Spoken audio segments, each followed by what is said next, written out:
Здравейте, казвам се Димитър Илиянов Патарински, роден съм във Враца, в момента живея в София, магистър съм в философски факултет, специалност политически мениджмънт. Проблема, който предлагам за разрешаване, това е правата на кучетата и тяхната популация.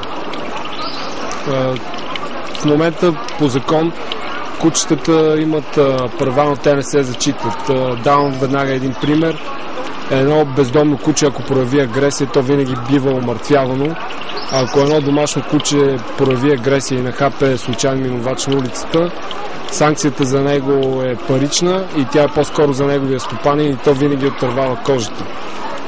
Предлагам популацията на кучетата да бъде ограничена, като се създадат кастрационни центрове към общините, в които да могат да се махат репродуктивните органи на кучетата.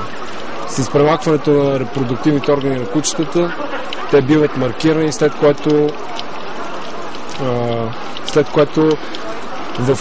биват връщани по места. След като бъдат върнати по места, животните не допускат други такива, които не са кастрирани, и по този начин се овладява проблема.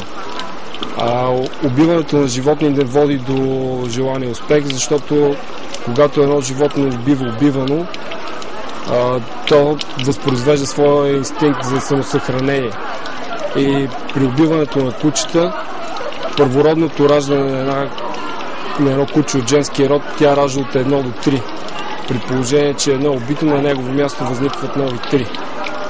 И затова предлагам да се въведе кастрацията като официално ограничаване на популацията на кучетата. Моят пример е, понеже човекът е свикнал само да се зачитат неговите права, а на кучето често му писва от задължение и се облизва под опашката. Благодаря.